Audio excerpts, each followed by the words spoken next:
आप लोग का स्वागत है हमारे चैनल द कॉन्सेप्चुअल एकेडमी में। तो आज आ गए हम लोग।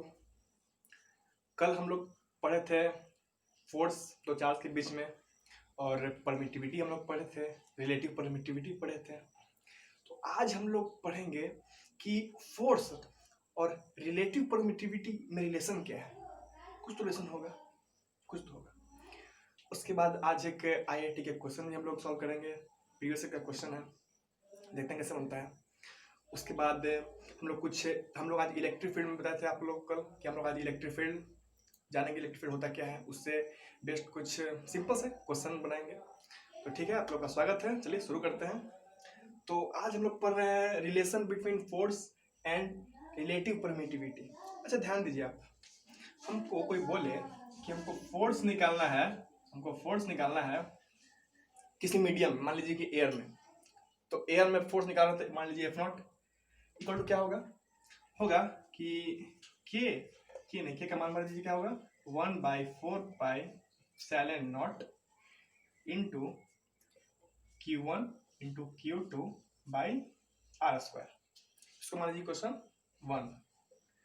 अब क्या किए हम कि यही दोनों चार्ज को एक दूसरे मीडियम में लगे, किसी दूसरे मीडियम में, पानी में, लोहा में, या दूसरे अलग मीडियम में, किसी दूसरे मीडियम में लगे। वहां पर क्या हुआ कि F in that medium equal to 1/4π in that medium. ठीक है, मतलब कि परमिटिविटी इन दैट मीडियम यहाँ वो करेंगे into Q1 into Q2 by R²। Question 2। अब इक्वेशन 1/2 कर दीजिए, इक्वेशन 1/2 कर देंगे। देखिए क्या आएगा F0 upon Fm equal to force in medium. देखिए Q1 Q2 कट जाएगा, R² कट जाएगा, 4π से 4π कट जाएगा। जो इप्सिलॉन इन दैट मीडियम है ये चल जाएगा ऊपर और ये जाएगा नीचे, यानी कि epsilon in that medium by epsilon not. याद कीजिए कि ये जो इसको हम लोग क्या बोलते हैं, रिलेटिव परमिटिविटी। तो इसको क्या हुआ, ये कहता है FO upon F in that medium equal to relative permittivity. ध्यान दीजिए, हम लोग को यहीं पे मिला, बहुत इंपॉर्टेंट चीज मिला है यहाँ पे। F0 by F in that medium equal to relative permittivity. यानी कि इसको थोड़ा और डीप में चला जाए, इसको आप पुट डाउन कर लीजिए, कॉपी में लिख लीजिए। लिख लिए? चलिए, ये इसको ध्यान देना है बस। यहीं पर एक बहुत ही मस्त कंक्लूजन निकलने वाला है। कंक्लूजन ये है कि यहाँ तक हम लोगों ने ये जाना कि यहाँ लिख सकते हैं हम लोग कि F0 equal to F force in that medium into relative permittivity. यानी कि रिलेटिव परमिटिविटी हमें ये भी बताता है कि किसी मीडियम का रिलेटिव परमिटिविटी कुछ है, मान लीजिए x आया, तो यही बताता है कि उस मीडियम में फोर्स कितना गुना ज्यादा होगा। किससे ज्यादा होगा? Force in air. मान लीजिए कि हम दो चार्ज लिए, एयर में लिए, ठीक है, कुछ आया, उसको मान लीजिए F0। वही चार्ज को लगेगा किसी मीडियम में जिसका रिलेटिव परमिटिविटी यानी कि डाइलेक्ट्रिक कांस्टेंट बोले या फिर रिलेटिव परमिटिविटी बोले, बात एक ही है। तो उसका मान लीजिए 8 है, ठीक है। तो हम लिख सकते हैं क्या कि F0 equal to Fm into 8। यानी हम लोग ये जान गए कि हम लोग सिर्फ अगर हम लोग को फोर्स को बोल दें कि एयर में किसी भी चीज का, किसी भी दो सिस्टम ऑफ चार्जेस का एयर में फोर्स है 5 न्यूटन, ठीक है, और उसका बोले कि हमको फोर्स निकालना है उस मीडियम में क्या होगा जब उसका रिलेटिव परमिटिविटी दिया हुआ है 8। तो इसको मान लीजिए फोर्स हमको तो नहीं पता है, तो निकालना है हमको इंटू 8/8 कर दिए। Force in that medium equal to 5/8, ठीक है। तो ये क्या आ गया, हमको फोर्स निकाल सकते हैं बस इस फॉर्मूला से। फॉर्मूला बहुत ही इंपॉर्टेंट है। इस पे एक बेस्ट फॉर्मूला इसलिए हम बोल रहे हैं इंपॉर्टेंट है क्योंकि ये क्वेश्चन IIT में आया हुआ है 2009 में। तो क्वेश्चन बहुत इंपॉर्टेंट है, इसको आप नोट डाउन कर लीजिए, फिर आपको हम लिखवाते हैं क्वेश्चन, ठीक है। नोट डाउन कर लिए, देखते हैं। क्वेश्चन है कि क्या हुआ ना, एक हम कुछ टांगने वाला है यहाँ पे, ठीक है। इससे हम किए क्या, एक स्ट्रिंग लिए यहाँ पे, एक स्ट्रिंग यहाँ लिए, इसको स्फीयर मतलब दो ऑब्जेक्ट है, ठीक है, ये भी पॉजिटिव चार्ज है, ये भी पॉजिटिव चार्ज है, ये पॉजिटिव पॉजिटिव दोनों एक दूसरे को रिपेल कर रहा होगा। पहले क्या किए, एक ऐसे टांगने वाला था, उसमें हम रस्सी टांगे, रस्सी में क्या किए, एक रस्सी के एंड में पॉजिटिव चार्ज किए, इसमें भी पॉजिटिव चार्ज किए, दोनों का मास सेम है, दोनों आइडेंटिकल स्फीयर्स हैं। तो अब क्या हुआ, एक दूसरे को रिपेल कर रहे हैं, तो रिपेल करने से क्या हुआ कि ये स्ट्रिंग पे यहाँ कुछ एंगल बन रहा है, ठीक है, मान लीजिए कि 60 डिग्री एंगल बन रहा है, 60 डिग्री एंगल बन रहा है। अब क्या है, अब इसी सिस्टम को हम लेकर गए और जाकर डुबा दिए पानी में किसी फ्लूइड में डाल दिए। डालने के बाद देखें क्या, वहां भी ये जो एंगल है ना वो 60 डिग्री ही है, वहां भी एंगल 60 डिग्री ही है। तो अब पूछे, क्वेश्चन है समझ रहे ना, क्या कि हम लोग स्ट्रिंग से दो स्फीयर को सस्पेंड किए, सस्पेंड करने के बाद देखें कि 60 डिग्री बना रहा है, ठीक है, और दोनों स्फीयर सेम है, ठीक है, दोनों का डेंसिटी सेम है, वॉल्यूम सेम है, मास सेम है। अब इसी सिस्टम को हम डाल दिए फ्लूइड में, डालने के बाद देखें कि वहां भी 60 डिग्री है, तो वहां बोल रहा है कि आप डाइलेक्ट्रिक कांस्टेंट यानी कि रिलेटिव परमिटिविटी फाइंड करें, फाइंड डाइलेक्ट्रिक कांस्टेंट। तो अब हम क्या करेंगे, देखिए आप खुद से पहले ट्राई कीजिए, पॉज कीजिए और ट्राई कीजिए,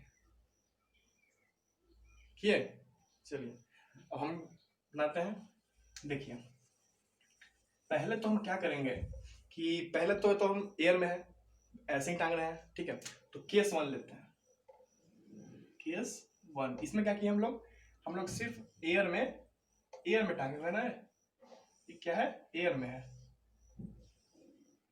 एक स्फीयर यहाँ पे, एक स्फीयर, अच्छा हाँ, और क्वेश्चन में ये भी गिवन है कि उसका जो मतलब ये था, ऑब्जेक्ट था जो टांगा हुआ, इसका दिया हुआ डेंसिटी 1.5, अच्छा, और फ्लूइड का डेंसिटी दिया हुआ है 1.5 ग्राम पर क्यूबिक सेंटीमीटर, और जो density of fluid that is rho equal to 0.5 gram per cubic centimetre.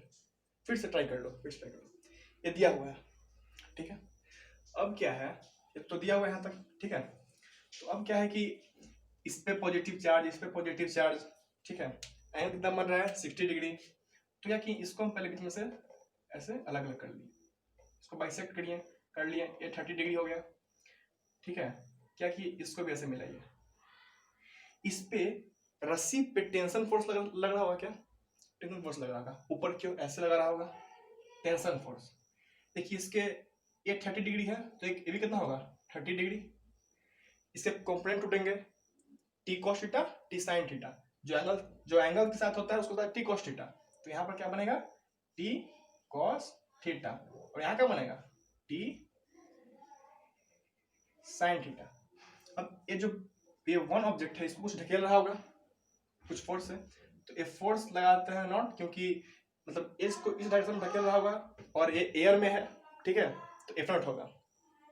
इसको ग्रेविटेशनल फोर्स भी नीचे से, इसको ग्रेविटेशनल फोर्स भी नीचे खींच रहा होगा, तो क्या किए, इसको mg नीचे से खींच रहा होगा, mg, ठीक है, सब कुछ ठीक है, इसका मतलब वेट होगा mg। अब क्या हुआ कि यहां से आप ध्यान दीजिए, टी cos थीटा ऊपर खींच रहा है इक्वल टू mg, कर सकते हैं क्या, या फिर T sine theta equal to F naught, वही कर सकते हैं, लिखिए T sine theta equal to F naught equation 1, and T cos theta equal to mg, उसको बैलेंस किया है ना, इक्वेशन 2, इक्वेशन 1/2 कर दो, टी से टी कट जाएगा, sin theta by cos theta equal to tan theta equal to क्या होगा f नॉट बाई mg, हो गया। ये बहुत इंपॉर्टेंट है, इसको कर लेते हैं, ठीक है, इसको साइड में कर लेता हूँ, साइड में कर लो इसको, tan theta equal to f naught by mg। अब क्या कि हम इक्वेशन 2 लिए, ठीक है, इक्वेशन 2 लिए, मतलब केस टू में क्या किए कि अब इसी को डालेंगे फ्लूइड में, उसमें क्या होगा, ठीक है, वो देखना है, हो गया यहाँ तक। हाँ देखिए, चलते हैं केस 2 में। केस 2 में क्या हुआ कि यही सिस्टम था, ये यहाँ पर दो बॉडी है जो पॉजिटिव, अब इसको हम डाल दिए, यहाँ पर बना था 60 डिग्री ना, 60 डिग्री बना रहा है, इसको हम बाइसेक्ट कर लिए, ये 30 हो गया, यहाँ से भी कर लिए, ये हो गया 30। ठीक है, ये यहाँ पे लगा रहा होगा टेंशन फोर्स, इसका कॉम्पोनेंट होगा टी कॉस थीटा और टी साइन थीटा। तो यहाँ पर हो जाएगा टी कॉस थीटा ऊपर की ओर और टी साइन थीटा लेफ्ट की ओर, टी साइन थीटा। ठीक है, हम ध्यान देना यहाँ पे, अच्छा टी होगा क्या, इसका टेंशन और उसका टेंशन बराबर होगा क्या, कभी नहीं। ये जो लिक्विड में डाले हम तो टेंशन तो कम कर देगा क्योंकि कुछ ऊपर से बायोंस फोर्स लगाएगा ना, पानी है, आर्किमिडीज प्रिंसिपल पढ़े ना 9th क्लास में कि पानी नीचे से भी ऊपर फोर्स लगाता है तो टेंशन कम कर देगा, यानी टी डैश, इसका टेंशन कुछ बदल जाएगा। इसको नीचे खींच रहा होगा mg से, ठीक है, mg से नीचे इसका वेट खींच रहा होगा और ए यहाँ पर फोर्स इन मीडियम, ए इसको कुछ इधर से ढकेल रहा होगा, लेकिन कौन फोर्स, एफ नॉट से नहीं, ये मीडियम में गया ना, किस फ्लूइड में गया तो उसमें मीडियम जो फोर्स लगेगा उससे। ठीक है, अच्छा तो यहां से देखिए क्या होगा, T sine theta equal to F M, T dash sine theta equal to force in that medium, equation 1। अब देखिए ऊपर कौन सा फोर्स लग रहा है, एगो टी कॉस थीटा और प्लस में एगो बायोंस फोर्स, बायोंस फोर्स से ऊपर खींच रहा होगा, ऊपर डाल रहा होगा, डाले उसमें और बायोंस फोर्स को ऊपर ढकेल रहा होगा ऊपर, लिख सकते हैं कि T cos theta plus buoyance force, T dash cos theta plus buoyance force, ये किसको इक्वल कर रहा है, mg को, mg इक्वेशन 2 ले लीजिए, 2 नहीं क्या करिए, इसको यहाँ पर टी डैश कॉस थीटा करिए, T dash cos theta equal to mg minus buoyance force. ठीक है, इक्वेशन 2। ठीक है, 1/2 कर दीजिए, टी डैश से टी डैश कट जाएगा, sine theta by cos theta कितना हो जाएगा, tan theta equal to fm by mg minus buoyance force. देखिए यहाँ पर कितना आया, tan theta equal to force in that medium by mg minus buoyance force. अब क्या किए, उसमें कितना आया था, tan theta equal to force in that medium by mg, तो tan थीटा उसमें भी इक्वल, tan थीटा इसमें भी, tan LHS equal to LHS, इसलिए RHS इक्वल टू RHS, यानी इतना इक्वल टू उतना जो उसमें आया था FM बाई mg वो हो जाएगा। तो ध्यान दीजिए, अब हम क्या करेंगे, उसमें कितना आया था, force F naught by mg आया था, इसमें कितना आया, force in that medium by mg minus buoyance force. Buoyance force का फॉर्मूला होता है volume into rho into g, volume of the object, volume into rho, rho is the density of the fluid, जिस fluid में डालना है उसका density, रो इसका रो, और इंटू जी कर दिया। देखिए अब देखिए F naught by mass equal to क्या होगा, डेंसिटी इंटू वॉल्यूम, डेंसिटी इसका क्या होगा, रो मतलब sigma into volume into g equal to force in that medium by m g, इधर भी करते हैं rho into volume into g, sorry sigma into volume into g, sigma into volume into g minus volume into rho into g. अब क्या हुआ, इसका मान पता है हम लोग को, ठीक है, फोर्स एफ नॉट बाई इसका कितना मान है 1.5 दिया हुआ था कि इस ऑब्जेक्ट का कितना डेंसिटी 1.5 ग्राम पर क्यूब सेंटीमीटर, तो 1.5 हो गया। ए वीजी इक्वल टू वीजी, यहाँ से एक काम करो, वीजी यहाँ से कॉमन ले लो, वीजी तो क्या यहाँ पर जाएगा सिग्मा माइनस रो, तो वीजी से कट जाएगा, वीजी से वीजी कट जाएगा, क्या बचा यहाँ पर force in that medium equal to बटा फोर्स इन दैट मीडियम बटा सिग्मा माइनस रो, सिग्मा मान कितना है 1.5, रो का मान कितना है 0.5, ठीक है, इक्वल टू कितना आएगा 1 आएगा, तो कितना आया, इसका इक्वल टू 1 आया ना। तो अब क्या करिए, देखिए ध्यान दीजिए, अब क्या करें हम, F naught by 1.5 equal to F in that medium. अब ध्यान देना यहाँ पे F naught equal to force in that medium into 1.5, ये क्या आया, यही आया रिलेटिव परमिटिविटी। फॉर्मूला याद है ना, फॉर्मूला क्या आया था, F naught equal to relative permittivity into force in that medium, force in the air equal to relative permittivity into force in that medium. देखिए यहाँ पे कितना आया यार, रिलेटिव परमिटिविटी मान कितना आया 1.5, इसका आंसर 1.5 आया रिलेटिव परमिटिविटी, ये है। तो क्वेश्चन अच्छा था, ठीक है। अब नेक्स्ट में क्या देखते हैं हम लोग, इलेक्ट्रिक फील्ड। अब हम लोग आए इलेक्ट्रिक फील्ड पे। इलेक्ट्रिक फील्ड क्या है, ठीक है, तो नेक्स्ट टॉपिक डाल दीजिए इलेक्ट्रिक फील्ड। इलेक्ट्रिक फील्ड पहले हम लोग पढ़ेंगे एक पॉइंट चार्ज की वजह से, ठीक है, एक पॉइंट चार्ज की वजह से पढ़ेंगे।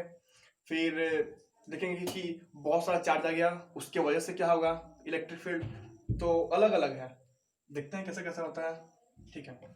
तो बारी बारी से पढ़ेंगे, इजी है, थोड़ा सा भी हार्ड नहीं है। अच्छा, क्या हुआ, एक चार्ज क्यू ले लिए, देखें चार्ज क्यू बड़ा चार्ज है, ठीक है, मान लीजिए इसको हम 5 कूलम ले लिए, 5 कूलम ले लिए। देखें इस चार्ज के बगल में हम कोई दूसरा चार्ज लेके गए, तो देखें कि वो चार्ज कुछ फोर्स फील कर रहा है। तो कहें कि यार एक फोर्स क्यों फील कर रहा है, ठीक है। मान लीजिए कि इसका हम सिर्फ इमेजिनेशन है कि इसका कुछ इमेजिनरी लाइन होगा, हम मान लेते हैं इसका कुछ इमेजिनरी का लाइन बना रहा होगा अपने चारों तरफ से, ठीक है, मान लीजिए ऐसे लाइन बना रहा होगा, इसका बाउंडेड यहीं तक है। अगर कोई चार्ज को हम यहां पर लेके गए, क्यों ना, छोटा चार्ज है, इसको यहाँ पे ले गए, छोटा चार्ज है मतलब छोटा चार्ज है, इसको हम यहाँ पे ले गए, देखिए कि इस पर कोई फोर्स नहीं लगा। इसको उठाकर यहाँ से हम यहाँ जैसे ही रखें, मान लीजिए पॉजिटिव है, यही पॉजिटिव है, ये इसको रिपेल करने लगा, यानी कि हम लोग को देखें कि ये इसको ढकेल रहा है, ठीक है, कैसे यहाँ पर नहीं ढकेल रहा था, तो आगे लगे तो ढकेल रहा है, एक मतलब कॉन्सेप्ट क्या है। तो फिर सबने बोला, साइंटिस्ट लोग बोले कि होता क्या है, कोई भी चार्ज अपने अराउंड, ठीक है, अपने अराउंड एक इमेजिनरी लाइंस बनाता है, एक इमेजिनरी फील्ड बनाता है, ठीक है। तो उस फील्ड के अंदर अगर कोई भी चार्ज्ड बॉडी को हम लेके जाएंगे, या फिर किसी भी न्यूट्रल बॉडी को ले जाएंगे, वो अपना चार्ज उस पर डाल दे सकता है, ठीक है। यानी किसी भी अगर हम चार्ज को ले जाएंगे वहां पे, तो उस पर वो फोर्स एग्जर्ट करने लगता है, ठीक है। तो ये जो बनाया ना इलेक्ट्रिक फील्ड, बना इलेक्ट्रिक फील्ड, तो वही हर एक चार्ज का प्रॉपर्टी होता है इलेक्ट्रिक फील्ड बनाना। इलेक्ट्रिक फील्ड हर एक पॉइंट पर होता है, इनफाइनाइट तक होता है, पर इनफाइनाइट जाकर टेंस टू 0 जाता है, आगे पढ़ना है, ठीक है। तो अब क्या किया हम, इसको थोड़ा सा प्रूफ करते हैं। प्रूफ ये होना है यहाँ पे कि हम चार्ज देखिए, मान लीजिए कि एक क्या है कि एक चार्ज क्यू है, बड़ा सा चार्ज है, क्यू चार्ज है। तो क्यू चार्ज है, ये अपने क्या होगा कि यहाँ पर बना रहा होगा इलेक्ट्रिक फील्ड, ठीक है, मान लीजिए ये यहाँ पर इलेक्ट्रिक फील्ड बना रहा है, ऐसा बना रहा है। एक छोटा सा चार्ज उसको हम ले गए क्यू नॉट, मतलब बहुत स्मॉल चार्ज है। अच्छा, कोई बोल सकता है कि स्मॉल ही क्यों लिए, स्मॉल इसलिए लिए क्योंकि वो जो चार्ज लिए ना हम, वो खुद का इलेक्ट्रिक फील्ड बनाना शुरू ना कर दे, वो खुद का इलेक्ट्रिक फील्ड बनाना शुरू ना कर दे, ठीक है। इसलिए एक छोटा चार्ज लिए हम क्यू नॉट, ठीक है, एक टेस्ट चार्ज लिए, एक छोटा है और एक पॉजिटिव है, मान लीजिए भी क्या है पॉजिटिव है, जिसको ले गए थे जिसको फोर्स, कुछ फोर्स से इलेक्ट्रिक फील्ड के डायरेक्शन में, इलेक्ट्रिक फील्ड मान लीजिए, देखिए एक बात बहुत ही इंपॉर्टेंट है, इलेक्ट्रिक फील्ड जो है ना वो पॉजिटिव से निकलता है और निगेटिव में के अंदर आता है। इलेक्ट्रिक फील्ड लाइन जब पढ़ेंगे हम लोग तो वहां पर जाकर डीप में पढ़ेंगे। अभी जान लीजिए पॉजिटिव से इलेक्ट्रिक फील्ड निकलता है और निगेटिव में जाकर मर्ज हो जाता है। हुआ क्या यहाँ पे कि इलेक्ट्रिक फील्ड का डायरेक्शन पॉजिटिव से निकल रहा था, इधर था इलेक्ट्रिक फील्ड का, ठीक है। इलेक्ट्रिक फील्ड एक वेक्टर क्वांटिटी है, ठीक है, तो ये इस तरह निकल रहा होगा। अब क्या है, इस क्यू नॉट पर कुछ फोर्स लग रहा होगा। अब यहाँ पर क्या हुआ कि इलेक्ट्रिक फील्ड का फॉर्मूला होता है फोर्स अपॉन चार्ज। फोर्स, इस चार्ज पर कुछ फोर्स लग रहा होगा, उसी को बोलते हैं इलेक्ट्रिक फील्ड, ठीक है। फोर्स किसी चार्ज पर लग रहा है तो उसको बोलते हैं electric field. Electric field formula होता है F/Q। अब F का फॉर्मूला तो हम लोग पढ़ लिए हैं, अगर ये दोनों का है, यहाँ पर निकालना है इलेक्ट्रोस्टैटिक फोर्स Q और Q नॉट के बीच में, तो क्या होगा K इंटू Q, क्या होगा K into Q not upon कुछ डिस्टेंस मान लेते हैं, कुछ डिस्टेंस यहाँ पर R, तो क्या होगा K Q by R square, ठीक है, बाई R स्क्वायर, ठीक है, ये हो गया। अब बाई Q है ना, तो इंटू कितना हो गया यहाँ पर Q नॉट, यहाँ पर Q कितना है Q नॉट है, तो Q नॉट से Q नॉट कट गया, ठीक है। तो क्या हुआ, Q नॉट से Q नॉट कट गया, तो अब क्या बचा, Q नॉट से Q नॉट कटने के बाद यहाँ बचा electric field equal to KQ by R square. देखिए हम लोग को बहुत ही इंपॉर्टेंट से मिला कि अगर किसी भी चार्ज की वजह से, क्यू चार्ज की वजह से किसी सर्टेन पॉइंट पे आर डिस्टेंस दूरी है, उस पर अगर हमको इलेक्ट्रिक फील्ड पता करना है, सिंपल सा फॉर्मूला है, इलेक्ट्रिक फील्ड इक्वल टू के क्यू बाई आर स्क्वायर। कैसे निकालें? इलेक्ट्रिक फील्ड फॉर्मूला होता है एफ बाई क्यू, फोर्स निकाल दिया इलेक्ट्रोस्टैटिक फोर्स Q नॉट और Q के बीच में, समझ रहे हो? तो फोर्स क्या होगा? K Q Q by R square, मैंने K Q into Q naught की वजह से by R square by Q है, और कौन क्यू? जिस क्यू को लाया गया है, ठीक है, ला दी क्यू नॉट। हो गया यहाँ तक, समझ रहे हो? बस। लेकिन ध्यान देना, ये सिर्फ अप्लीकेबल किसके लिए है? किसी पॉइंट चार्ज के लिए, एक चार्ज की वजह से। अगर यहाँ पर हम क्या किए कि एक हम रड ले लिए और रड पे पूरा चार्ज है, बहुत सारा करोड़ों चार्ज है, और उसकी वजह से हम क्या करेंगे? हर एक चार्ज की वजह से निकालेंगे डिस्टेंस। तो उसके लिए हम लोग को पढ़ना पड़ेगा electric field due to charge distribution. किसी मतलब किसी रड पे चार्ज डिस्ट्रीब्यूट किया गया है तो उसके वजह से मतलब क्या होगा इलेक्ट्रिक फील्ड। और नेक्स्ट टॉपिक है, पहले इस पे कुछ क्वेश्चन बना लेते हैं।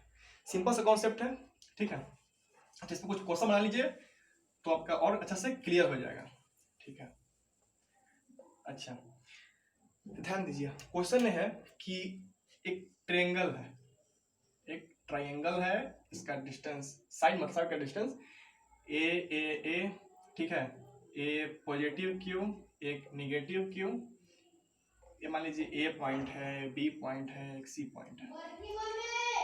Find the electric field at the point A due to the plus Q charge and the minus Q charge। जो बोले ध्यान देना, कोशिश कीजिए, बस ये बात ध्यान दीजिएगा कि पॉजिटिव से इलेक्ट्रिक फील्ड निकलता है और नेगेटिव की ओर मर्ज करता है। कोशिश कीजिए, आप सब ट्राई कीजिए। कर लिए? चलिए बनाते हैं, ध्यान दीजिए। अच्छा, यही हो जाएगा। देखिए, पॉजिटिव है ए, इसका कैसे निकलेगा? इसका इलेक्ट्रिक कैसे निकलेगा? इधर क्यों निकलेगा? Electric field due to B point पे वजह से। एक नेगेटिव है, इसके और आएगा ना, यानी यहां से इसके और यहां पर इधर की ओर आएगा electric field due to point C. ये दोनों का हम लोग को निकालना पड़ेगा वेक्टर सम। तो वेक्टर सम करना सीखे नहीं 11 में कि भूल गए? क्या होता है? Under A square plus B square plus 2ab cos theta, and the theta is the angle between the two vectors. Here is the vector eb and ec, and as well. अच्छा, पता करना है कि एंगल कितना है ना, theta cos theta. देखिए, दो तरीका है। पहला की देखिए, तो ये क्या है? Equilateral triangle. अगर ए 60 होगा तो ए है लीनियर लाइन, तो एक सीधा सा है लाइन है, तो पूरा कितना होता है लीनियर एंगल? 180। तो 60 है तो कितना होगा? 120। तो एक और तरीका है कि the exterior angle equal to the sum of the two interior angle of the triangle, यानी कि जो एंगल है वो अंदर के किसी दो एंगल के सम के बराबर होगा। तो ये 60 है, ये 60 है, ये 60 है, तो 60 है ना, 60 से 120 वहां से। अब क्या किया यहाँ से? चलो निकालते हैं, यानी आपको निकालना है अगर ई नेट तो क्या होगा? Under root E B square plus E C square plus 2EB into E C into cos 120। देखते हैं, ठीक है? तो EB square plus EC square plus 2EB into EC, 2EB into EC into cos 120। Cos 120 का मान कितना होता है? -1/2 इंटू -1/2। 2 से 2 कट गया, क्या बचा? ध्यान दीजिए, under root EB square, EB electric field निकालिए बी की वजह से, क्या होगा? K Q by R square. तो के कितना है? के क्यू पॉजिटिव है ना, क्यू साइन पर ध्यान मत दीजिएगा यहाँ पे, K Q by R square. R distance कितना है? A square, K Q by A square का whole square plus electric field due to C जो चार्ज है उसके वजह से, तो क्या होगा? K Q by A square का whole square by EB into E C. अच्छा, EB इंटू ई सी तो क्या होगा? प्लस EB कितना है? के क्यू बाई ए स्क्वायर, और EC कितना है? के Q by A square, K Q by A square का whole square, K Q by A square का होल स्क्वायर। लेकिन माइनस है ना, तो यहाँ पर माइनस हो जाएगा, तो प्लस माइनस माइनस यहाँ माइनस कर देता है, एक से एक कट जाएगा, ठीक है?